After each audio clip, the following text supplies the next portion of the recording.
Hello beautiful beings.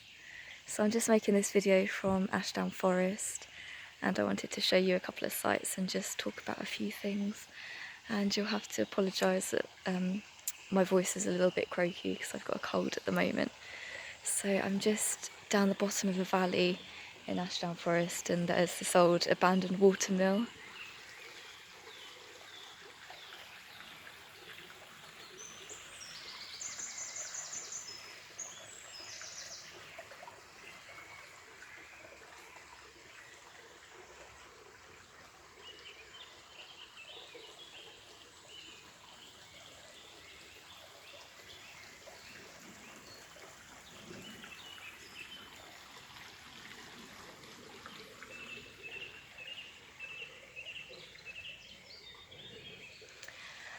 And there's an old viaduct right over there in the distance that I think you can just about see. So yeah, a lot's happened since my last video actually. That I'm still in Ashdown Forest, as you can see, but I'm living in a new place in Ashdown Forest, which is now right in the middle of it, rather than out in the town. And I was sat in Ashdown Forest just thinking, wow, wouldn't it be amazing if I literally just lived slap bang in the middle? And that is what's happened, so it's very exciting. And yeah, I'm just getting distracted because it's literally like being in Jurassic Park around here.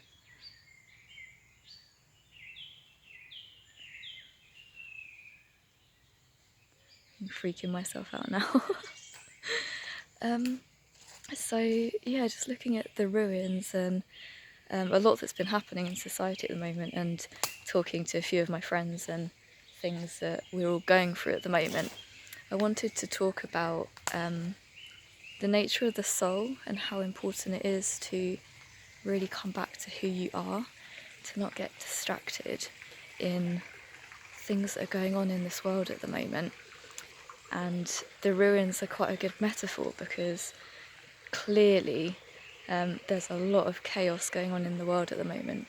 There's a lot of distraction tactics and all sorts of really shocking stuff that's coming out at the moment that's causing us to rise up, but also to distract us from what's behind it. Why is this all happening? And I really believe that we are on the cusp and in the middle of a major transition of our species at the moment, of our planet, of everything. And we've been on this course that hasn't been working as a humanity for a long time now, that has just in the last 100 years become totally unsustainable to us, that we are reaching a choice point that we can no longer carry on this way. We have hit a dead end, and the funny thing is that a lot of what's been happening in the world we don't like anyway. So there's a lot of, separation and distraction and feeling disconnected from one another. That there's an epidemic of loneliness in this society that is manifesting as ill health, and our economic systems are working us into the ground and making us ill and not allowing us to have quality time with each other and causing us stress, and our habits are causing us stress. So everything that's going on in this world at the moment is really highlighting to us what is breaking down, what is disintegrating and is no longer working. These things can no longer continue, and the more that you try and cling to them, the more that you are going down in the flames. So it would be my advice to you to not try and cling to them, not try and get so bogged down in the politics, in the economics and everything that's happening. And I'm not saying to ignore it at all, because actually those things are really important parts of this transition that needs to change. We need to create human systems that are sustainable and work for all of us, rather than extracting from the planet and from one another out of a state of greed. We need to create whole new systems that are more in our moral ethos of compassion and kindness and coming together and working together.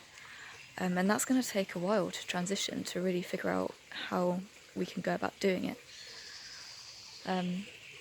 But just as we're going in this major transition, obviously there's a lot happening on the world system, and we can't do everything.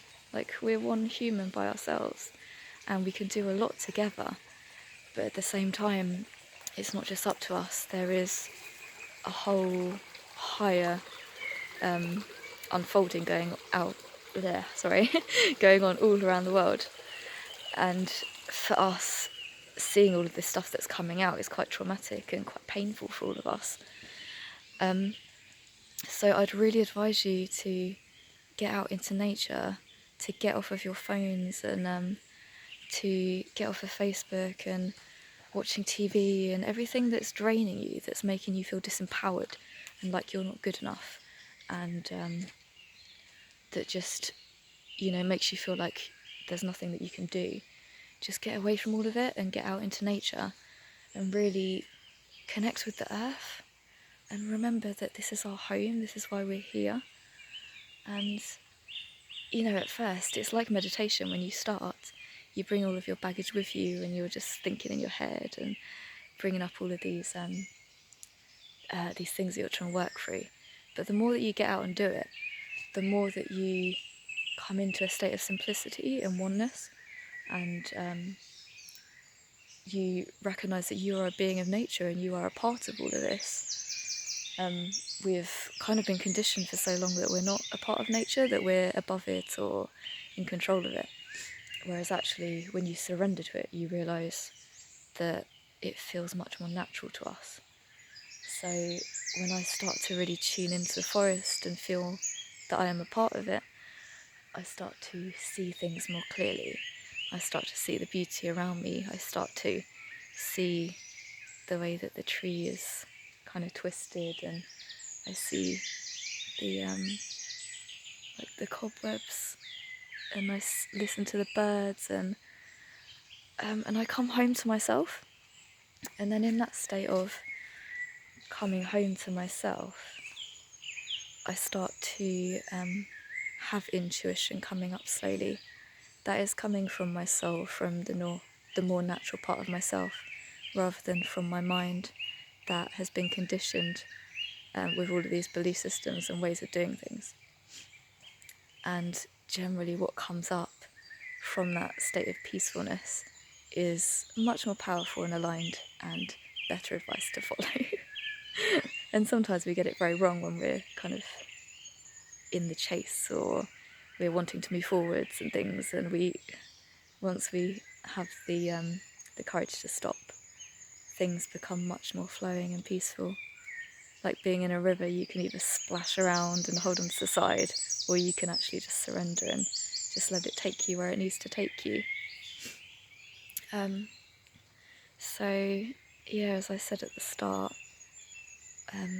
it's always my interest to come back to the nature of the soul, that we are many beings, we are playing many roles in this lifetime, maybe in other lifetimes, that we've played many roles, like being mothers and fathers and children, and different jobs, different things that we've done, different aspects of ourselves.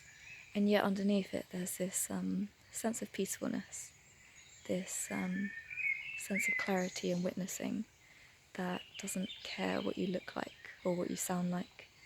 And when you see it in yourself and feel it in yourself and commit to giving that aspect of yourself time to show up, the more that you start to see it in others and see beyond the roles that they're playing and see what's underneath it all.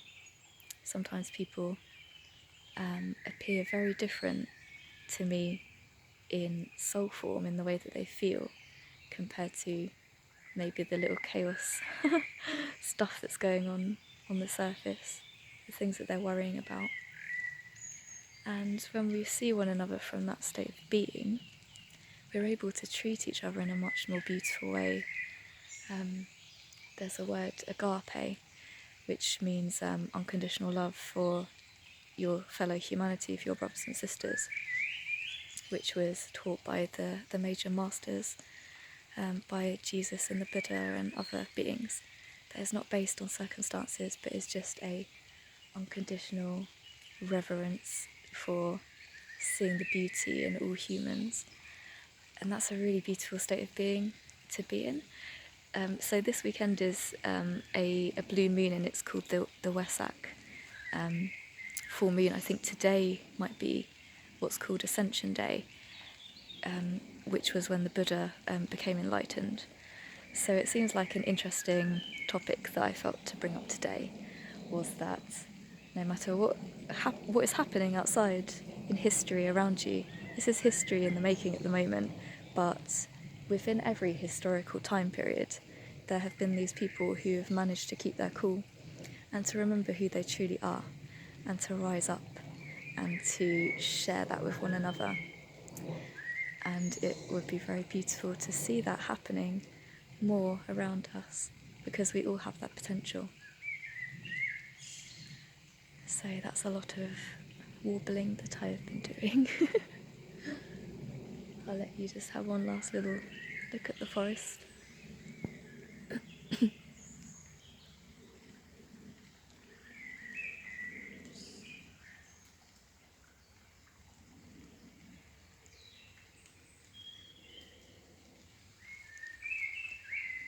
And when you listen to the birds, you realise that they are perfect and complete beings as they are, and they are just singing for joy.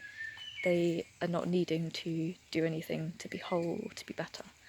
And if we could take advice more from nature and the way that other beings live their lives in just total presence, I think that we could really use that for our benefit, for our healing. And I'll just quickly show you, I'm just walking back up again. And there's another viaduct here that's really cool. So from the ruins, from what appears to be crumbling, nature takes over and makes it beautiful again.